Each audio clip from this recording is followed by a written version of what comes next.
Peace be unto this house. This is actually part 2 of the history of the Jehovah's Witnesses. I encourage you to watch part 1 first as a background before starting part 2. Still, you may consider part 2 interesting and want to watch this one first. Let's go together up the yellow brick road to see the great and powerful Wizard of Oz. Our journey starts when Watchtower founder Charles Taze Russell dies suddenly of a heart attack on October 31st, 1916. When someone dies, there's always a question of how much did he leave behind? An answer for Charles Taze Russell was all of it. A vast printing and distribution empire and more than 12,000 self-supporting congregations of religious disciples. Joseph F. Rutherford served as a legal counsel for Russell and the society. You may have heard the old saying, where there's a will, there's a lawyer. Russell had prepared detailed written instructions to distribute his authority and control of the Watchtower with several different followers. Rutherford ignored Russell's instruction and consolidated all the power under his own authority. Rutherford was not included in Russell's will to receive any control of the organization. Rutherford went into action at the death of Russell and began a series of legal maneuvers to hijack the entire publishing empire from its legal beneficiaries. He legally dumped some of the directors and appointed his own directors, and then was chosen to succeed Russell as president of the organization. What a surprise. Controversy arose concerning the practices of the new president's society, leading to a schism. Some of the membership broke away, resulting in the formation of several groups that included the Worldwide Church of God.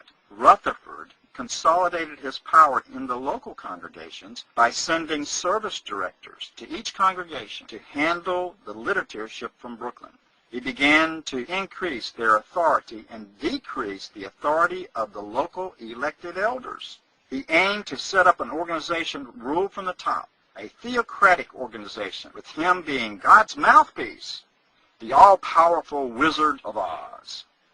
Rutherford started to change the doctrines taught by Russell, including the name of the organization to the Jehovah's Witnesses from the International Bible Students Association. Rutherford also denounced Russell's pyramid prophecies as an attempt to find God's will outside of the Scriptures. Rutherford credited the pyramid's construction to Satan rather than Jehovah God, as Russell attributed it. Many of the original followers left the organization as a result of this action. They were later threatened by Rutherford to suffer destruction if they did not repent and recognize Jehovah's will as expressed through the society. One of the more embarrassing episodes of Rutherford's tenure is known as the death of Sharon. Rutherford prophesied that Abraham and other prophets of Hebrews 11 would soon rise from the dead by 1925.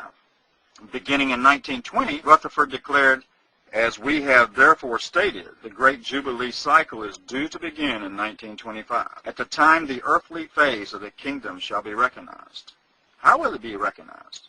What event would trigger the ushering in of the kingdom? Rutherford explained, "Therefore we may confidently expect that 1925 will mark the return of Abraham, Isaac, Jacob, and the faithful prophets of old, particularly those named by the apostle in Hebrews chapter 11. Watchtower members were excited. Jehovah's Witnesses saw their organization's vindication in the eyes of the world. In 1925, when Abraham and the rest of the prophets did not come, some of Rutherford's followers left. What a surprise. Still others believed the arrival of Hebrews 11 prophets would be soon. Though it had not occurred by 1929, it was still a topic of some really excited anticipation. Rutherford capitalized on this and gave instructions to build them a house.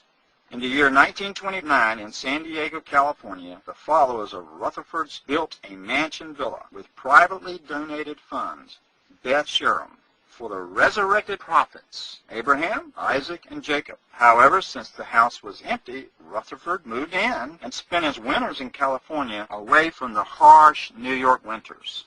Rutherford resided in the villa in the last years of ill health until his death in 1942.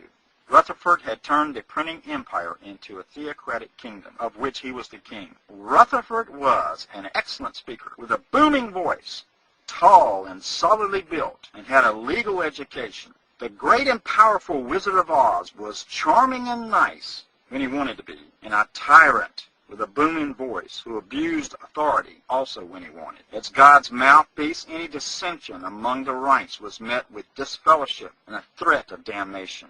He used numerous new methods to evangelize the world. He was one of the first to record his sermons on a phonograph record and sent his pioneers door to door to play it.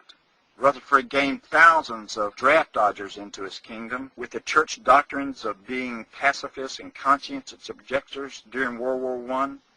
The size and the number of new congregations exploded. Rutherford has been given credit for several legal victories in the Supreme Courts for religious freedoms. This great and powerful Wizard of Oz, Rutherford, promoted the multi-level marketing sales business with new church doctrines. One of the mind control strategies was the doctrine that it was the sacred duty of all Jehovah Witnesses to engage in door-to-door ministry.